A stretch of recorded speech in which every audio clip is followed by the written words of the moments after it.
Hello, everyone. Welcome to another episode of the Blitz. As usual, I'm your host, Michael Barnaud. And today, we will be discussing this first week of NFL free agency that has just been loaded with people moving from one place to another.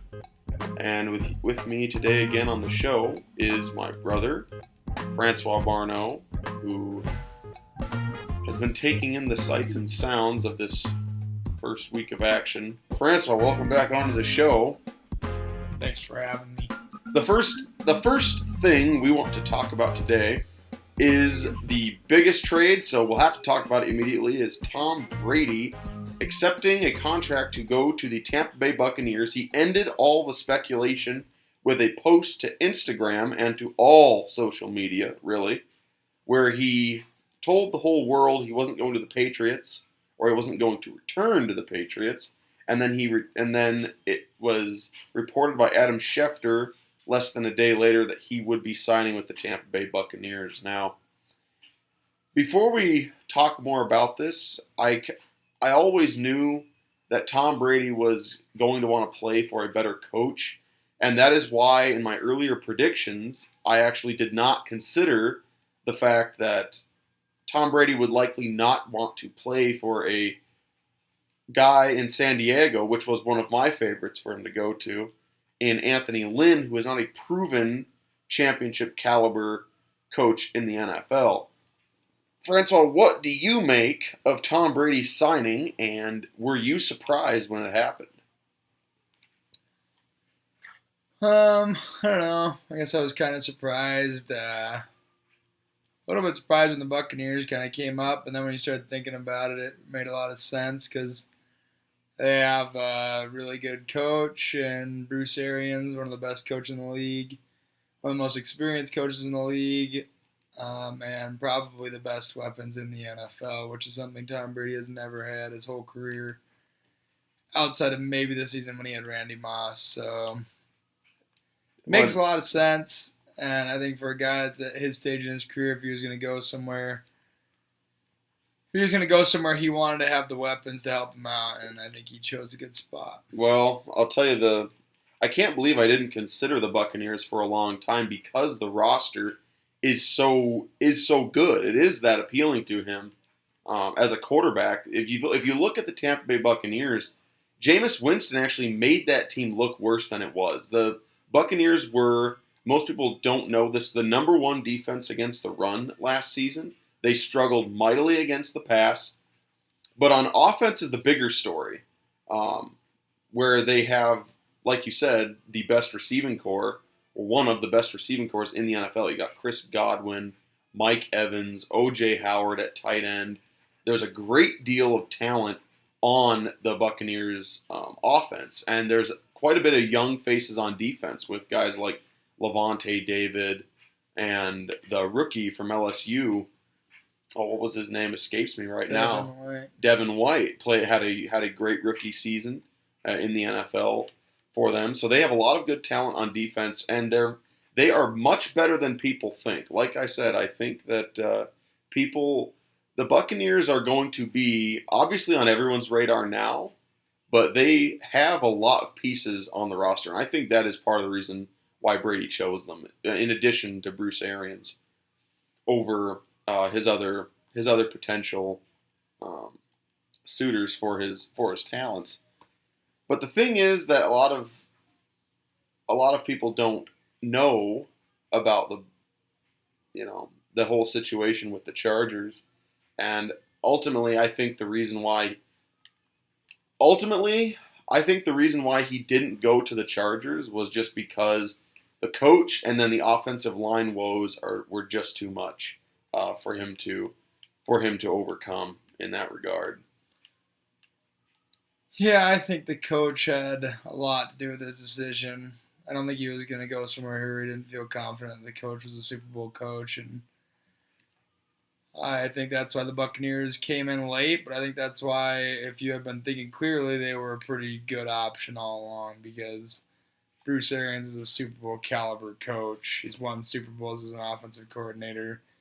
He's come close to a Super Bowl with the Arizona Cardinals of all teams. So, Well, that's the thing. Again, I didn't consider is I did not factor in just how quickly the Buccaneers jumped ship on Jameis Winston. They were very lukewarm on him for a while there in the offseason. And then just recently, I mean, they just bailed on him completely. I didn't expect that. I kind of thought the Buccaneers might commit to him, see if they can't improve him, because they did draft him. He was their high draft pick about 4 years ago now. So I was a little surprised at how they completely went away from him and abandoned him in that way. But at the same time, I don't blame them for doing so, because when you're in year 4 and you're still making the kinds of mistakes that Jameis Winston was making this past season, that's a decision-making problem. I'm not sure that is fixable, if you know what I mean. Well, I think the bottom line is Bruce Arians is a 67-year-old coach. I think he wants to win a Super Bowl now, not in 3 years, and I don't think Jameis Winston was the caliber of quarterback that was going to get you to a Super Bowl in the next 2 years. So while talented, there were just too many flaws in his game to be a Super Bowl type quarterback. Mm. And I think that's why they pretty much, when they saw Tom Brady was available, they just went all in on Tom Brady, was because Bruce Arians isn't getting any younger, and I'm sure he doesn't want to coach too long, and obviously like to get a Super Bowl in the next probably 2-3 years, and I think Tom Brady's going to play 2 more years. So I don't think it's going to be a one-and-done deal unless his play just drops off completely this year. I don't see it being just like I'm just going to sign with them, just go out one more season. I think he plans on playing at least 2 more seasons. Because really, if you watch Tom Brady play, yes, the pass rush affected him more than it probably has, but his O-line was not what it had been in the past. And everybody knows with Tom Brady or any pocket quarterback, you have to be able to protect him better than what the Patriots were protecting him last year. And his arm might not be what it was. It's still good. I mean, when you watched him play last year, he still made throws that he didn't look like Peyton Manning, like in Peyton Manning's last year, where Peyton Manning clearly was no longer an NFL quarterback. Tom Brady still looks like an NFL quarterback. That's very true. And the thing that another reason why I can see completely why that Bruce Arians and the Bucs moved off of Jameis Winston so fast was because I've seen several different types of teams win a Super Bowl in the National Football League. I've seen most of the times defensive powerhouses with a run game. We've seen high-flying offenses like this past year with the Kansas City Chiefs. We have seen all kinds of different teams in the NFL with different identities win a Super Bowl. But we have never seen a team that turns the ball over like the Bucs did with Jameis Winston, 30 touchdowns and 30 interceptions. I've never seen a team that is turnover-prone win a Super Bowl. Well, the thing is with the Buccaneers too is last year, even with all the turnovers, they were 7-9 last year, I believe, and 7 of their losses were by single digits, and that's with all the turnovers. So it shows you just how good of a roster they do have, and it shows you why Tom Brady made the decision to go there. Is really you take even 15 of the 30 interceptions away, and the Buccaneers are probably a playoff team last year. No, or if not a playoff team, they're pretty close. Well, they definitely. So I think Tom Brady signing with the Buccaneers makes them a serious contender. I really do. Like, I know it's cliche to say because Tom Brady's there and all of a sudden they're a contender, but I really think they were just a pretty good, smart quarterback, yeah. From being in the playoffs last year, and I think they'll be much better this year. Because they're not losing really anything offensively or defensively.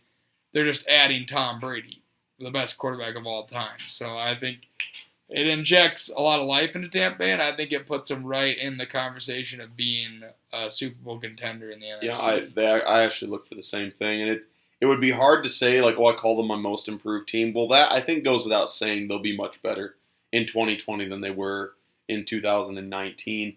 But I think the only thing that the Bucs have to do now that they got Tom Brady and the offense will be complete is they just have to fix the secondary, get some guys back there, or shore up that part of the defense, and they honestly will be a very scary football team, I think. Because you look at this team, you have a great pass rusher in Shaq Barrett, Ndamukong Suh down the defensive line, so it's a good front. Like I said, they rank number 1 against the run. Young and athletic linebackers and a veteran at linebacker in Levante David. They just need to get that secondary fixed. And I think the Buccaneers could be, as you said, a serious contender for the Super Bowl in a very short time. Another thing about this we haven't really talked about is Antonio Brown might go to the Buccaneers. It's very likely he will. There's potential. I mean, obviously with Tom Brady, he's made it pretty clear he stayed fairly close with Antonio Brown. And Bruce Arians has had some interaction with Antonio Brown in the past. He coached him in Pittsburgh for a couple of years in the early going for Antonio Brown's career. And I don't know exactly what their relationship was like, but he does have experience with Antonio Brown. Whether that's good or bad, I don't know. But obviously with Tom Brady coming in, he's not going to call the shots, but he's going to have influence on what their personnel is. And it's clear he really likes Antonio Brown and enjoys playing with him. So yeah, definitely. It wouldn't surprise me if even as saying all the stuff they're saying lately of they don't think they're going to sign Antonio Brown, I wouldn't be shocked if come July, we see Antonio Brown in training camp in a Tampa Bay Buccaneers uniform. Would not be surprised. No, I wouldn't be surprised either. A while ago, I thought that Brown was finished in the NFL, but with the news I'm hearing recently, I don't know if that's going to be the case. As long as he gets cleared of these charges that are against him, I agree. I think we're going to see him in a Buccaneers uniform. Well, the bottom line is talent. Talent speaks, and the NFL has proven if you can play, they're going to find a spot for you. I mean, Antonio Brown, it's not like he's been a headache, so, a team doesn't want the headache because that's the bigger thing. But, as far as legal stuff goes, if he gets cleared of these last charges, legally, there's nothing on him. No. So it wouldn't surprise me at all if Antonio Brown's back in the NFL this year because he is still probably a top 5 receiver in the NFL. No, you look at the Raiders last year. I mean, as long as he gets cleared of these charges, the only thing Brown's really guilty of are a bunch of antics that he pulled that I think just to get off the Raiders. I think that he only pulled those things because he was trying to get off that roster. Well, yeah, and if you see when he was playing for the Patriots, he wasn't doing any of that stuff. He got kicked off the Patriots team because of something that happened before the sexual allegations that came against him before he was with New England. But, so yeah, all the stuff that he was pulling before he was out of the league and then he started going crazy was when he was on the Raiders roster and clearly did not want to be on the Raiders roster. So if you get him in a situation where I think he wants to be and he's got a guy like Tom Brady around him who's very mature and can keep him kind of grounded, he's already shown he can have extreme success like he did with Ben Roethlisberger. Well, I mean, there remains to be seen what's going to happen with that. But Tom Brady's move to Tampa Bay triggers a very intriguing question.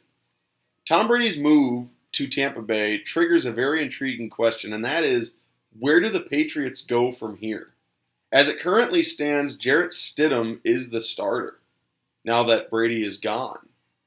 And you have to wonder, what is Bill Belichick thinking for this next year in terms of, is he going to try and, at this point, I think it's too late to go grab a veteran who's going to come in and really pull your team together based on who's left out there in free agency. What are your thoughts on that whole thing? What do you think the Patriots are going to do? Well, everything that's coming out of all the news coming out of New England is that Jarrett Stidham's their guy, and that's who they're rolling with. And I don't know. I mean, we'll see. As far as the small amount that we saw him on the field last year, Jarrett Stidham was very underwhelming. I mean, to be nice, he was underwhelming. I mean, he looked really bad. Obviously, he was thrown in some, not great situations where he probably wasn't very well prepared, but just did not look like the type of guy that you're going to turn the keys of your franchise over and just, replace Tom Brady of all people. So that's the thing. I never got that feeling that Stidham will be the guy in waiting. It always felt like Stidham Stidham's a guy that they drafted, and he was just supposed to serve as the backup. It never seemed like a thing where Stidham is the eventual heir to Tom Brady. I know they wanted to use Garoppolo in that role, but when Garoppolo got in, he was too good, and then other teams wanted him. But I don't get that feeling with Stidham. Like, I don't know if we've seen enough to truly make a judgment on him, but it's hard to believe that they think Stidham's their guy. I think they're going to audition him this year, but I think the Patriots are aware or very okay with the fact that that experiment could go wrong on them. Honestly, I'd be shocked if Jarrett Stidham was the starting quarterback for the New England Patriots week 1. Just I don't know. It just does not seem like that's the guy you're going to replace Tom Brady with. Maybe I'm wrong, but if I was them, I'd try and make a move for maybe an Andy Dalton or, somebody that they can get who has proven he's a good player, has proven he's a franchise-type quarterback, and can take his team to the playoffs and compete at a high level. Like I said, I would just be very surprised if you're gonna throw out Jarrett Stidham for the New England fan base after having Tom Brady for 20 years. Like, that's who you're going with to replace Tom Brady. Well, that's why it's so strange, or it's unbelievable that they would go for a veteran at this point. And the only one I can think of they would go for is Dalton, because you think about Cam Newton. Cam Newton is a guy who I'm not really sure who is going to take him, because here's the deal with Cam Newton. If he is a guy that has an injury that has made him not the same player that he was 4 years ago. Whatever it is, I think it's his shoulder, but maybe there's more to it. But the thing is that there was talk of him going to the Bears, and then that didn't happen. The Bears obviously went with Nick Foles, who picked him up in this offseason. But it doesn't strike me like Cam Newton does not seem to fit anywhere right now. And I don't see him going to the Patriots because Bill Belichick is known for getting rid of defective, like players who are defective or they're about to go bad. In Cam Newton's case, he's already bad. That's why the Panthers got rid of him. It's because they know something.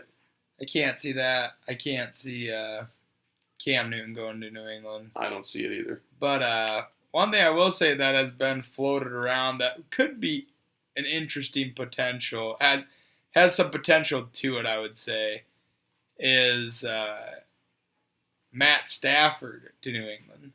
Oh, that is a possibility. The only reason I say that is because the Lions and the Patriots obviously are close. The Lions basically sign everybody who's a former Patriot. So, obviously Patricia worked under Bill Belichick for a long time.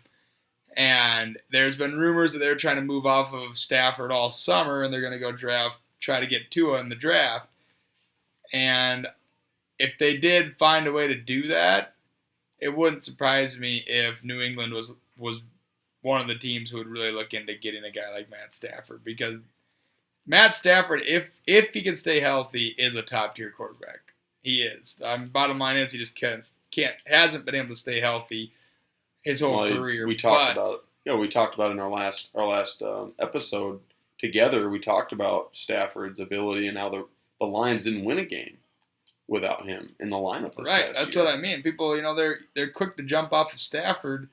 As far as the media goes, you hear a lot of people saying, "Oh, well, the Lions should move off Stafford." Well, they didn't win a game without him last year, so the guy must be pretty damn good to not win one football game without him.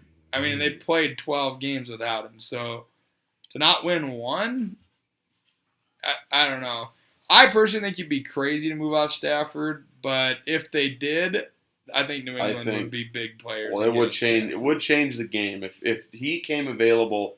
I have a hard time believing that Belichick would not go get a quarterback who still has some years left in him. It's not like he's at the end of his rope or something. Stafford is not very old. No, and Stafford is not. He's not a running quarterback. He doesn't take unnecessary hits. So, I mean, it's not like with Cam Newton. Cam Newton's already banged up, and a lot of Cam Newton's game is being mobile. So it's like, well, he's already banged up. But with Stafford, yeah, he's had a few, like last year he missed the whole season. But Stafford's a pocket quarterback. He doesn't take unnecessary hits, really. Yeah. So that's a guy, like I said, that I could – if he comes available, he will most likely be a New England Patriot. Well, there's another thing with Nick Foles. People talking about how I saw one guy earlier today talk about how the Bears didn't sign Newton because of injury history, but they signed Foles because as if it's hypocritical of them to sign Foles because apparently they think, well, Foles has never played a full season. There's a big difference there because Foles had an injury last season, and last season didn't go the way he wanted it to go. But Foles traditionally is not an injury-prone quarterback. In the case of Cam Newton, again, his injury is one that limits him as a player permanently. It limits who he is because a lot of Cam Newton's ability is dependent on how he's able to run and his physicality. And now that has been compromised, which is why the Panthers don't want any part of him anymore. And that's a hard set. That is the Panthers said, well, we give him permission to seek a trade. There's no way any team, how bad does that look? If you're a former All-Pro and you're seeking a trade because the team clearly doesn't want you anymore, it's because they think you don't have it anymore. Well, and I would be shocked to see anybody give up any sort of draft capital for Cam Newton right now. So, he can seek a trade all he wants, but I would be shocked if they get a deal done for Cam Newton. I think what's going to end up happening is they're just going to have to release him. And then he might go sign somewhere, but I don't see anybody giving up much for Cam Newton.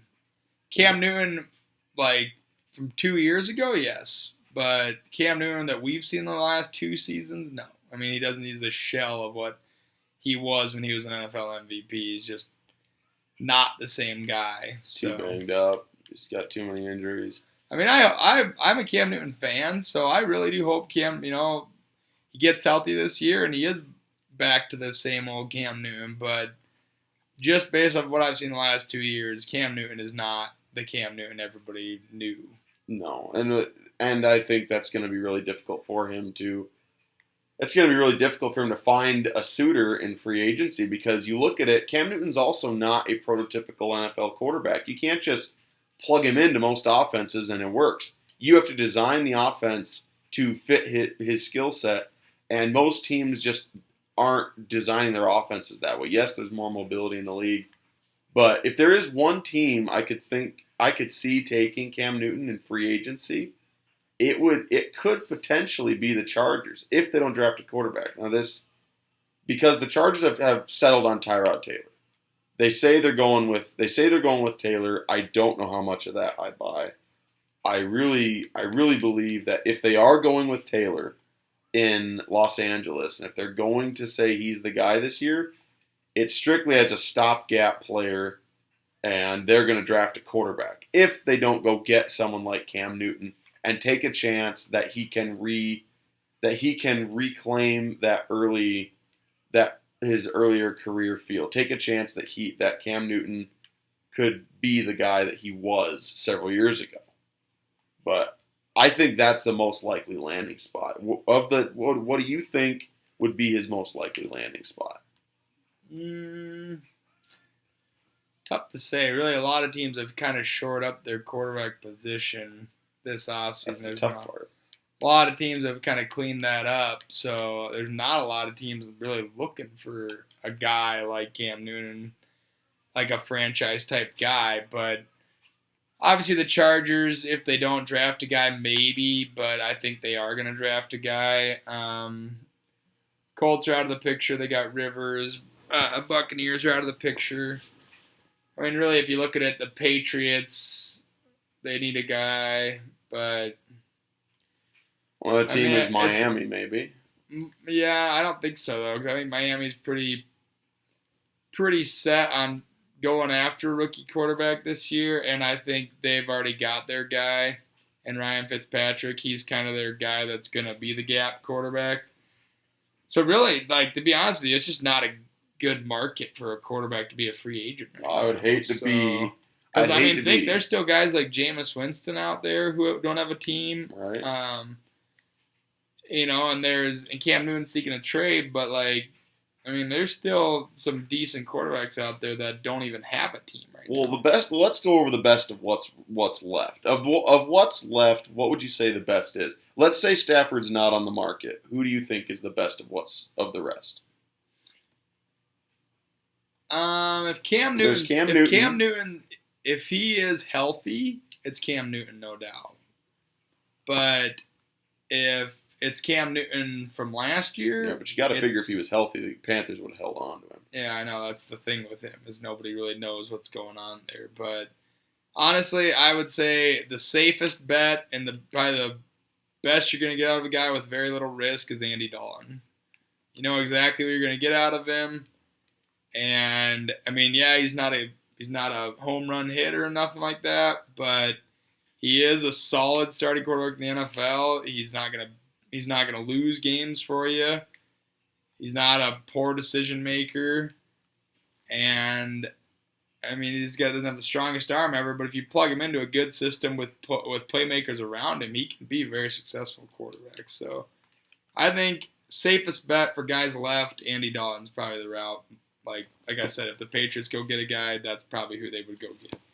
Well, I like to think that if you're a team, now most of the teams don't fit this. It's like we said, it's a pretty airtight market for quarterbacks. But Jameis Winston is still an intriguing prospect to me simply because he's so talented. You know, he might be brought in. I could see that if the Chargers draft a quarterback, then it's strictly no dice for them. But I could see, you know, Jameis Winston picking up a contract to go compete with a marginal starter somewhere. You know, but that remains to be seen. But we're going to shift away from quarterback. Maybe New England, or perhaps Bill Belichick thinks he can.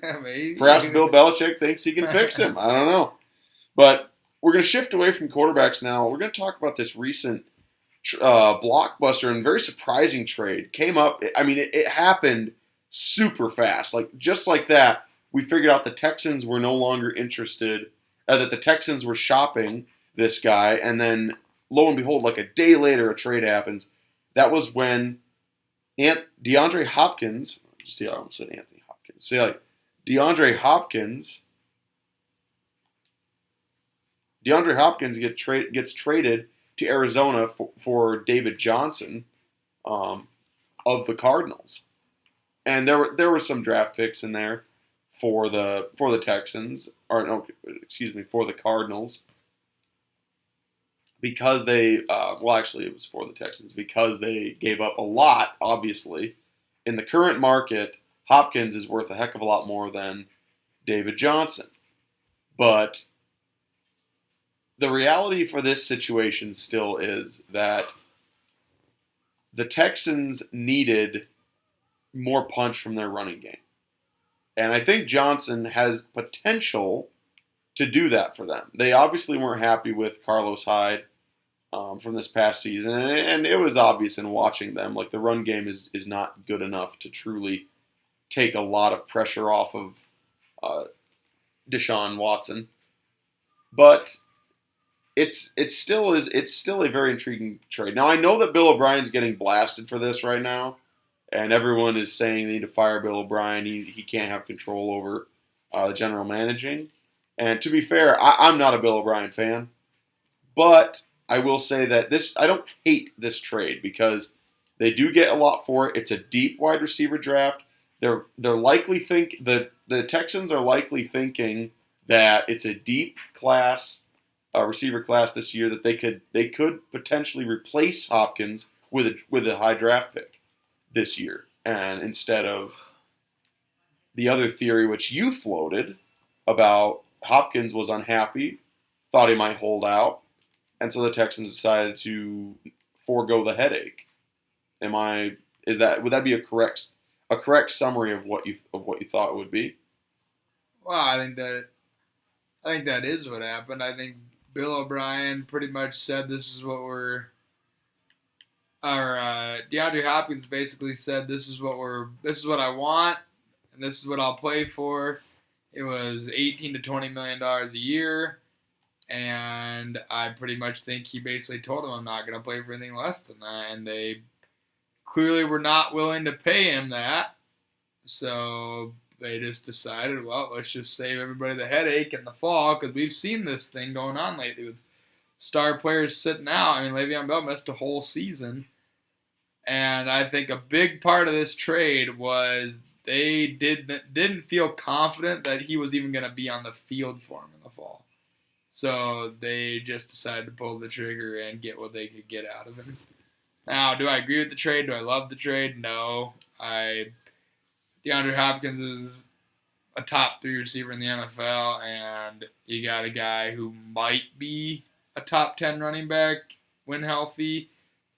I mean, he has been in the past, but he has not looked like that in some time now. So I don't like the trade, and I think Bill O'Brien is kind of wasting Deshaun Watson's prime years because I just don't think he's a very good head coach.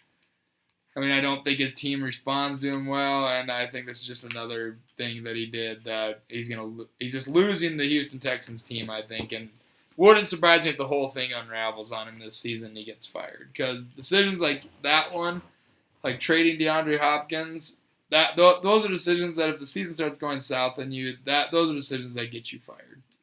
So I don't love the trade. I think I understand why they did it, but I don't know. If I were them, I would have tried to find a way to work with DeAndre Hopkins and keep him a Houston Texan. But no, it's something where I think a star player and a head coach probably didn't get along that well as well. We've seen reports about that. Michael Irvin said something about O'Brien did not liking the fact that Hopkins was bringing his quote unquote baby mamas around the team.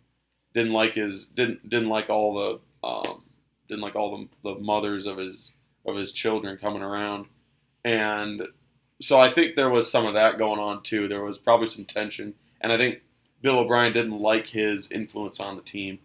So, I mean, I think for Bill O'Brien, I guess he had a lot of reasons he would want to get rid of him, but I definitely think that the Texans lost in this trade. The only way I'd say that they didn't lose the trade outright is if Johnson regains his rookie year form. Then he'll look like a genius then because they got some draft picks for this. Okay, they didn't trade him straight up. Or they just got a second round pick, really. I mean, because they swapped 4th round picks and then the Texans got a second round pick.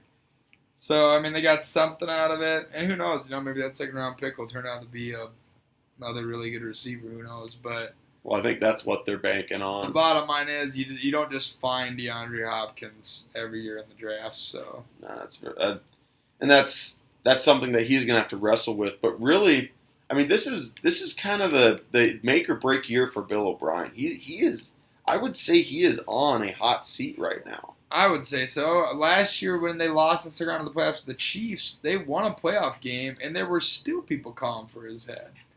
Still a lot of people wanted him fired last year.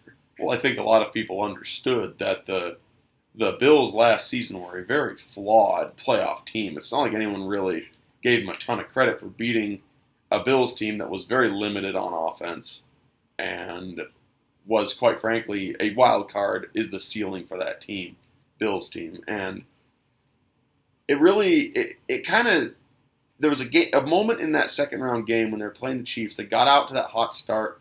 They were up 21-0, and they get into a 4th and 1, and Bill O'Brien elects to kick the field goal. In essence, a give-up play that the Chiefs, in that situation, would beg him, like, please kick the field goal and let us back into this game. And that's exactly what he did. It felt like the wrong decision. Even at the moment, it felt like the wrong decision. Before everything else happened, it felt like that was the case. And if you watched that play, Watson was furious leaving the field because he didn't want to come off the field. Because he knew who's on the other sideline. And it was like, we need to go for the throat right now. And there's stuff like that. And there have been many decisions like that. If you look at Bill O'Brien's team, like you were saying a minute ago with how they don't respond to him, look how inconsistent this team is week to week playing under him. And not only the team, but Deshaun. Look at how inconsistent Deshaun Watson is. Deshaun Watson will be just unbelievable one week, then the next week won't even show up. It's strange the inconsistency out of such a top tier quarterback. And supposedly Bill O'Brien's like the quarterback whisperer. He's supposed to be like a great quarterback coach. Well, a lot of what Deshaun Watson does when you're watching their games is like just Deshaun Watson being Deshaun Watson. It's not like, oh man, he's just so well coached. A lot of what he does is just schoolyard stuff where he's just running around making plays. So, but the inconsistency, that is where the coaching is showing. Like, clearly he's not doing a great job of coaching up Deshaun Watson, or else he would not be as inconsistent as he is. So, I don't know. Personally, I thought they should have gotten rid of Bill O'Brien last offseason.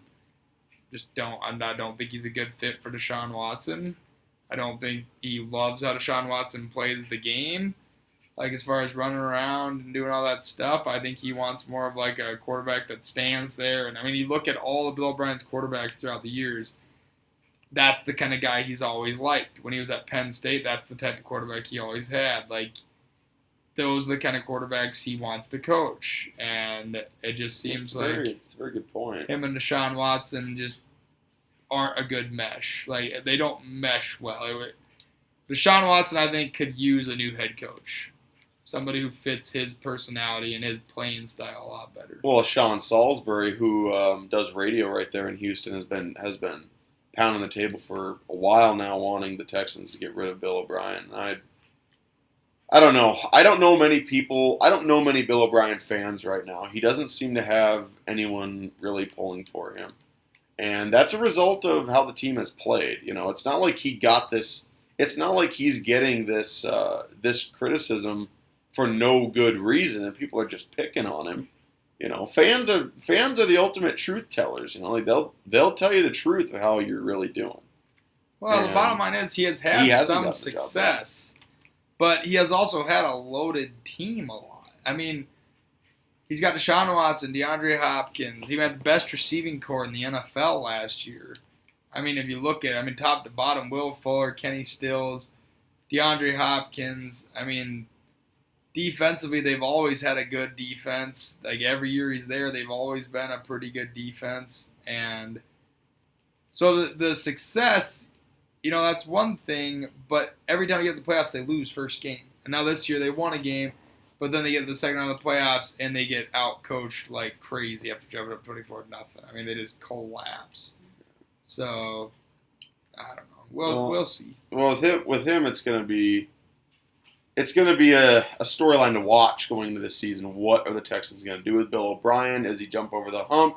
Is it same old, same old?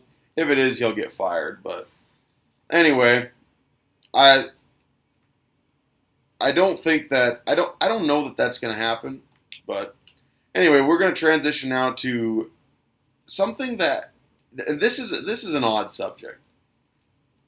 And I guess it's odd because I don't understand why everyone is so sold on him when just 2 years ago, or even just 1 year ago, everyone thought this guy was a scrub and he's washed up and he had his chance and now he's just a career backup. That is Teddy Bridgewater to the Panthers. I'm hearing all over the place that everyone loves this. It's such a great trade. It's such a great move. I personally am on the naysayer side on this one. I don't understand how a guy can come in, play 4 games under a great offensive coach with a great team like the New Orleans Saints.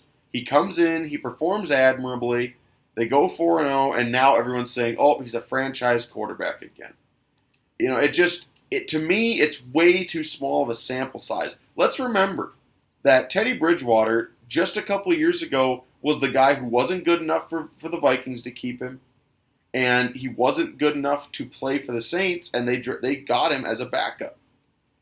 And it's like I don't understand. And for the Panthers, I think this could be a huge misstep for Matt Rule, this one, because it looks like they gave him pretty close to franchise starter money, and I'm just not sold on Bridgewater as a franchise guy. And now he's going to be in a division competing against Matt Ryan, Tom Brady, and Drew Brees. So, now granted, Brees is not I think he's clearly on a major decline. But I don't know. This move I'm not a fan of. What are your thoughts on this one? I don't know on the Teddy Bridgewater one.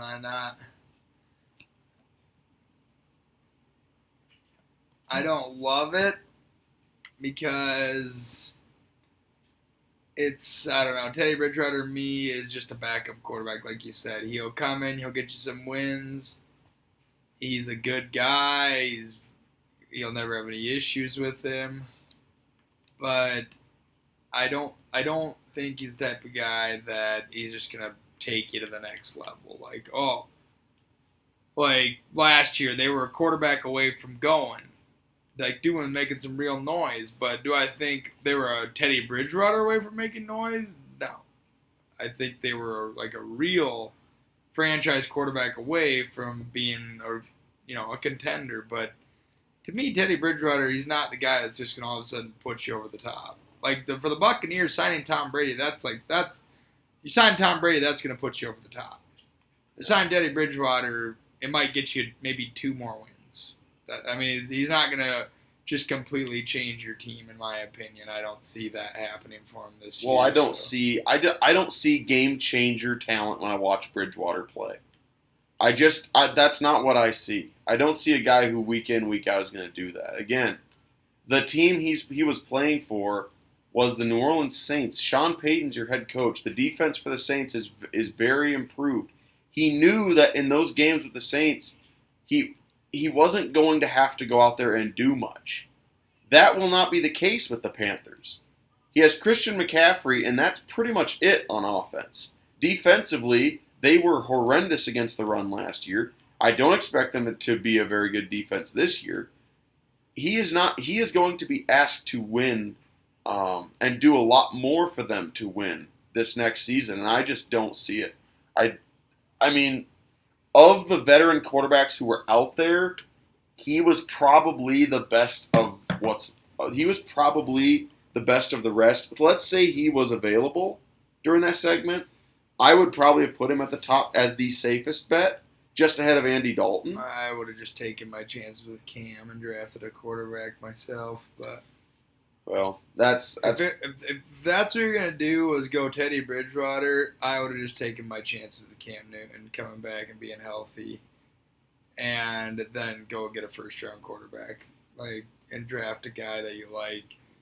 But clearly, Matt Rule saw something in Teddy Bridgewater he liked, and he went after it. So he's a blue-collar guy. That's how he's always been. When he took over Baylor, that was his big thing, was he wanted to make them blue-collar. They wore the same uniforms every game.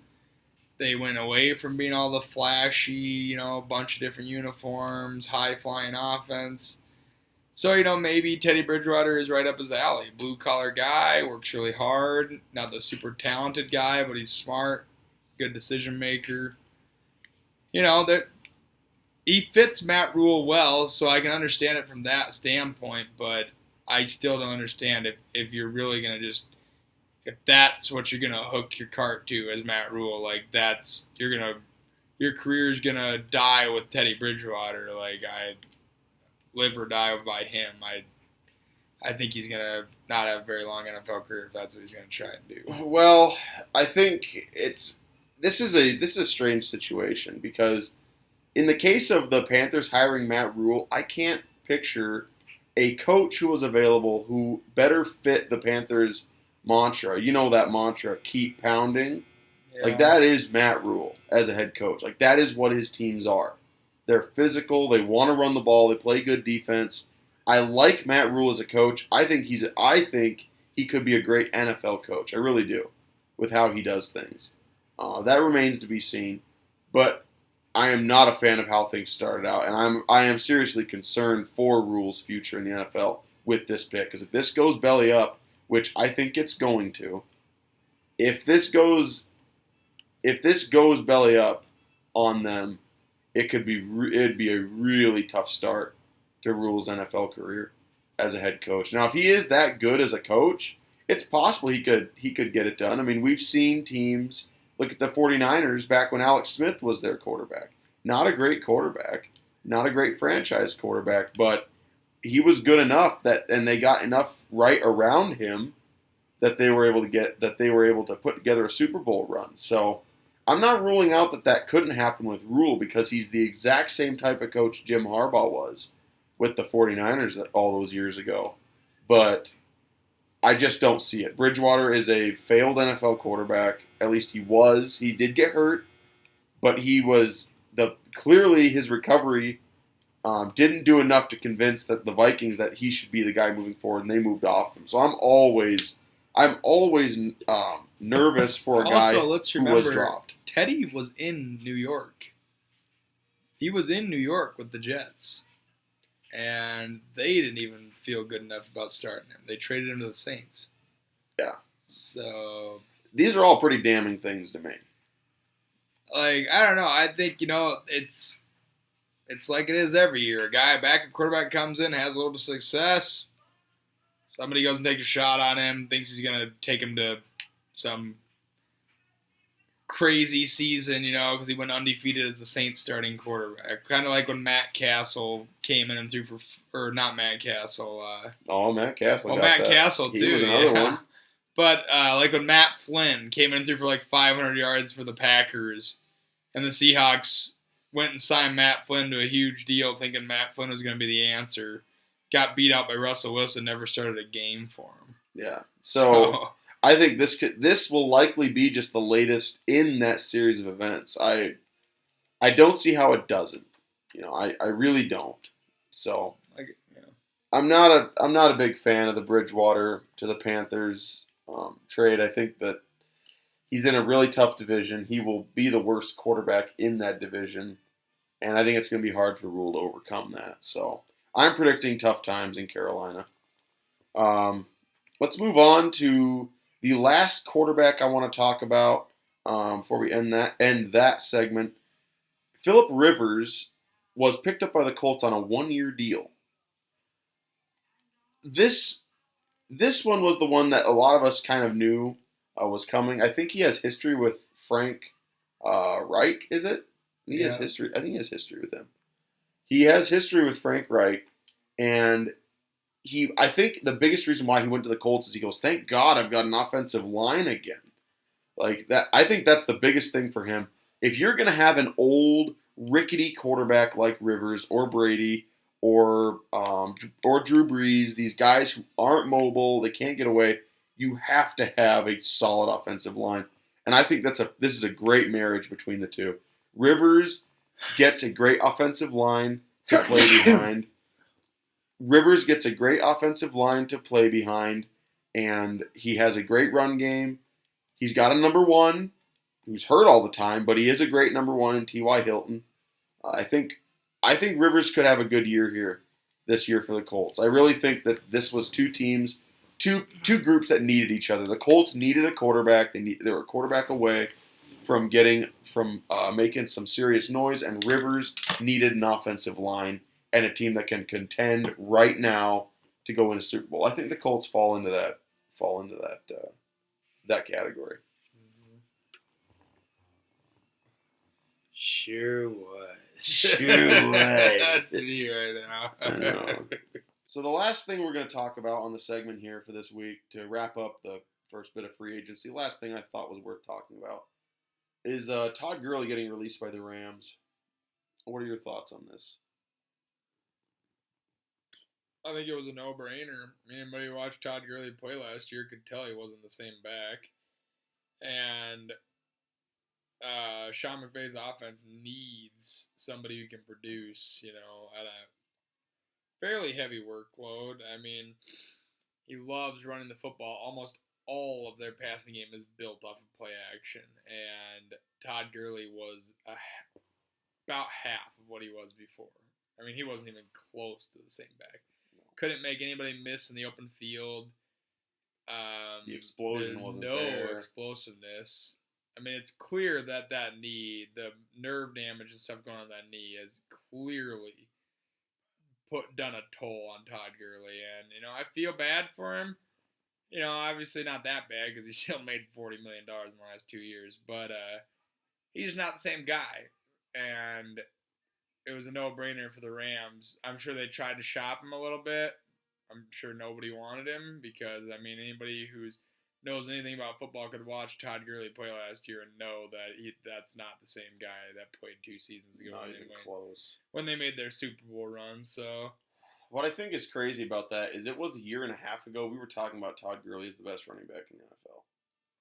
I think that's just how crazy it is, and I think it's just more example of how foolish it is for teams to throw big money at a running back, and Gurley was the latest example. Gordon was a guy who wanted big money. Le'Veon Bell got a huge contract with the Jets. That floundered. And granted, wasn't all his fault. Le'Veon Bell didn't have much of an offensive line. Right, and I was getting to that, like the fact that he didn't have much of an offensive line. But Todd Gurley getting released was not a huge surprise. I have some friends of mine were surprised at it. They thought, oh my gosh, this is stunning. It really wasn't. Even though the Rams had to eat a big chunk of his contract, it was worth it. Otherwise, they're going to eat the whole thing and have a running back who can't play. So, well, the bottom line is, unless Todd Gurley does something miraculous this offseason, I can't imagine he's going to look a whole lot better. Because it's not like this is like an injury that happened last season and he was trying to play through this injury that happened last season. It was like this thing, they knew about this coming into the season. They gave him a light workload coming into the season. He hardly practiced, all this stuff, and he still looked the way he looked. So I think Todd Gurley's career is pretty close to over. Yeah, I agree. And that's sad to say because he was such a talented running back, but when you see like how he was playing last year, and you hear about the injury and the tendonitis and all this stuff going on in his knee, like it's just pretty clear that he is not ever going to be the same guy. It's just not. He's just not. It's not one of those injuries where he can just come back and act like nothing happened. Like it's kind of like with Cam Newton. This is who he is now. It's like this is the guy you are, and that's. I think it'd be funny if you paired those two up on one team, defective quarterback, defective running back together. But anyway, that'll do it for this edition of the Blitz. As always, I'm your host. I'd like to thank Francois for coming on the show. Appreciate you coming on. Thanks for having me. And we will see you again next time. We'll be tracking all the moves in free agency. And I will bring you another episode next week where we will talk about it then. Thanks for listening.